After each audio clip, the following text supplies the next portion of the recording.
Танд санхүү татврын тайлан тодруулга бэлтгэх Excel загварыг танилцуулъя. Энэхүү Excel загвар маань жижиг аж ахуйн нэгжид зориулагдсан.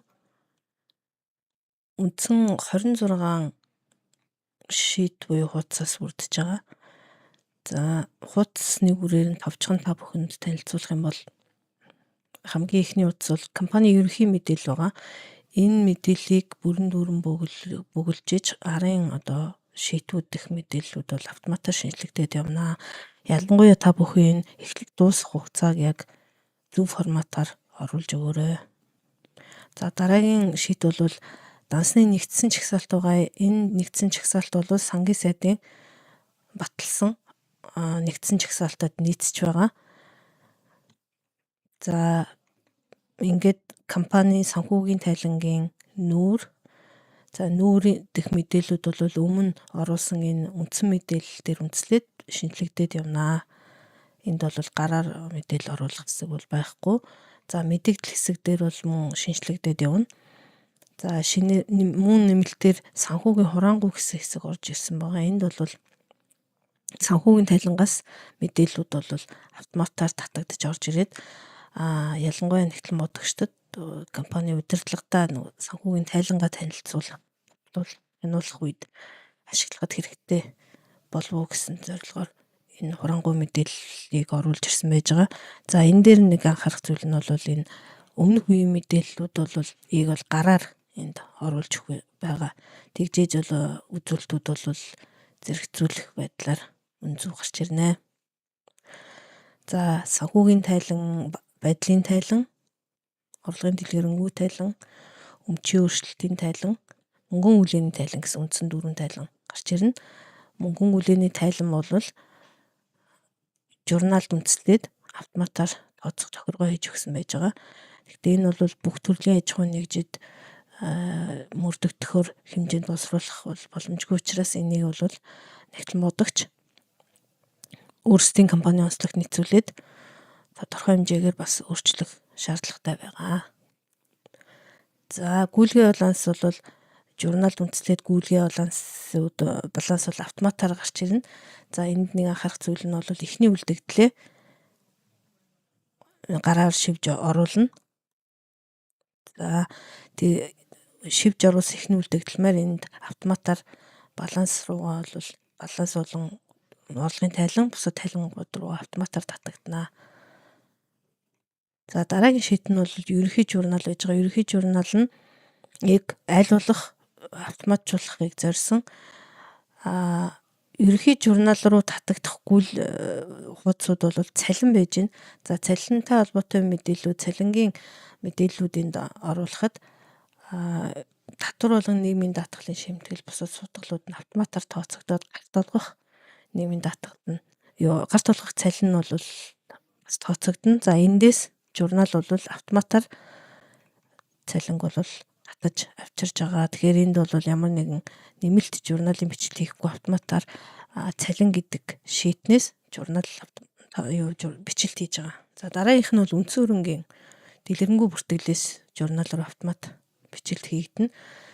Энд үндсэн хөрөнгийн мэдээллүүдээ суурь мэдээллүүдээ оруулаад өгөөд журналд оруулах гэдэг төвчийг дарахад бол журнал руу мөн үндсэн хөрөнгийн холбогдох бичлэлүүд бол хийгдэнэ. За энэ дэр нэг нэмэлтээр бас хэрэглэгчдэд дэвтэйхэн болгож оруулж ирсэн юм бол мөр нэмэх хас гэдэг байгаа. За мөр нэмэх гэдээ оруулаад ирэхээр энэ тухайн дарсан шийт нүдний доор нь мөр нэмэгдэж байгаа. Тэгээд энэ томьёонууд нь бол автоматар ингээд хуулагдчихж байгаа учраас та бүхэн дунд бол мөр нэмэхдээ ямар нэгэн томьёоны алдаа гарахгүй гэсэн үг. За хэрвээ хасахыг хүсвэл мөр хасах гэдэг төвчийг дарчихна. Энд асууна энэ мөрийг устгахгүйгээд тиймээ гэдэг ингээд сонгоод ирэхээр мөр нь бас устна гэсэн үг. Дараагийн журнал руу автоматар шивэгдэж байгаа хэсэг нь бол борлуулалт байгаа. Борлуулалт бол баримтаас борлуулалтын файлаа татаж аваад энд мэдээллүүдээ бол гараар хуулж оруулах байгаа. За хэрхэн яаж гараар хуулж оруулах вэ гэдэг заавар нь бол энд бас өгөгдсөн.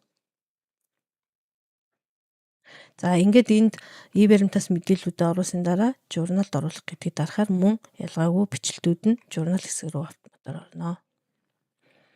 Худалдаа авалтын хэсэг нь бол мөн ялгаагүй e-баримтаас татсан мэдээллийг оруулаад журналд оруулах гэдэг товчийг дарахад бол журнал руу орно.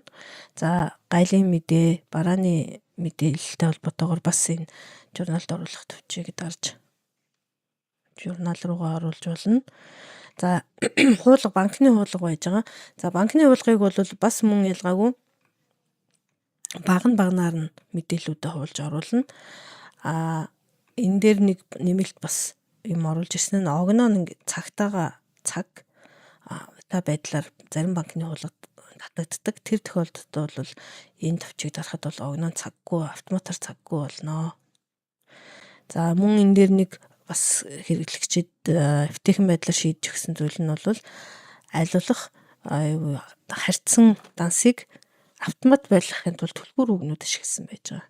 Тэгэхээр энэ дээр нэг анзаарч байгаа зүйл нь англиагүй гэсэн хэсэг гарч ирнэ. Энэ бол таны одоо түлхүүр үг чинь юунд танигдахгүй байна, ороогүй байна гэсэн үг. Тэгэхээр яаж оруулж ирэх вэ гэхээр энэ түлхүүр гэдэг шийт байгаа.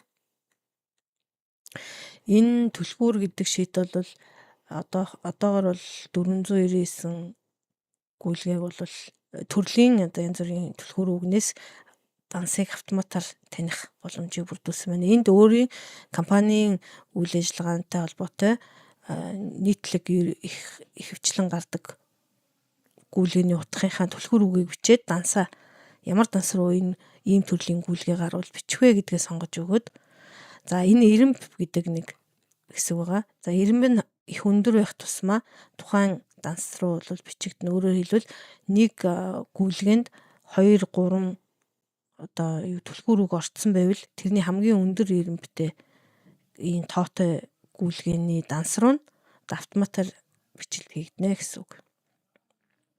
За хэдэн ч банкны хуулган дээр бол ашиглаж болно.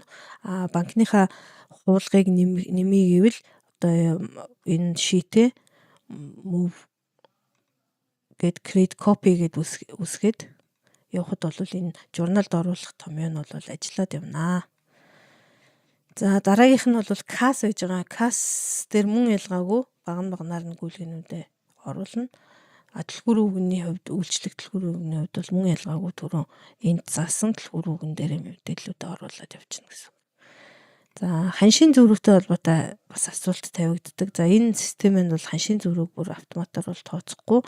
Харин ханшийн зөрүү гүйлгээ тухайсан гүйлгээн дээр тооцох боломжийг олгож өгсөн байж байгаа. Өөрөөр хэлбэл гадаад байлууд дарах давлага өглөг барагдах үед бодит ханшийн зөрүү нь гарцсан хэдэн төгрөг байх вэ гэдгийг энд автоматар тооцох боломжийг олгож өгсөн байгаа. За энэ системийн бас нэг давуу тал нь бол тулгалт гэдэг шийд. Энэ тулгалт нь бол санхүүгийн дөрвөн тайланг тодруулахтай тулгах шийд байж байгаа. За энэ юуны одоо энэ мэдээллүүдийн хаа нэгэн дүн гарч ирвэл тэр нь зөрүү үүсэж байна гэсэн үг. Тэгэхээр тэр зөрүүг одоо олоход илүү хэлбэр болгох зорилттой.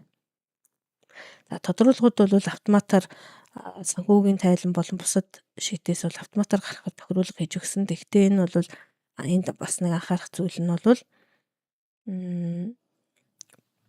бүх байгууллагад одоо тохирсон нэгдсэн тийм юу хийхэд бол хүндрэлтэй учраас жишээлбэл юу гэж хэлэх гээд байна. Тэгэхээр нэмэгдсэн үнц хөрөнгө бол энд нэмэгдсэн гэдгээр орсон байна. Худалдаж авсан гэдгээр орсон байгаа. Гэхдээ энэ дотор магадгүй үн төлбөргүй авсан, дахин үнэлэгдээд нэмэгдчихсэн өөрөө дотооддоо үйлдвэрлэсэн үнц хөрөнгө байх юм бол тэрийг энэ систем танихгүй гэсэн үг. Энийг бол нэмэгдсэн үнц хөрөнгөө гараар задлж оруулнаа. Үүнтэй мөн ялгаагүй данснаас авсан хөрөнгийг бас ялгаагүй гараар задлж оруулнаа гэсэн үг. За энд гараар оруулах хэсгүүдийг бол шараар будаж өгсөн байж байгаа. Өөрөөр хэлбэл энэ системээс автоматар гарах боломжгүй гараар оруулах хэсгүүдийг ингээд шараар будаж өгсөн. За үндсэн 2 дурын тайлан бол системээс автоматар татагдана. За цалин хөдөлмөрийн үйлстэй холбоотой тайлан. За мөн аж ахуйн нэгжийн орлогын албан цэцрийн тайлан 2 бол автоматар татагдана. За анхаарал тавьсан явдал баярлалаа.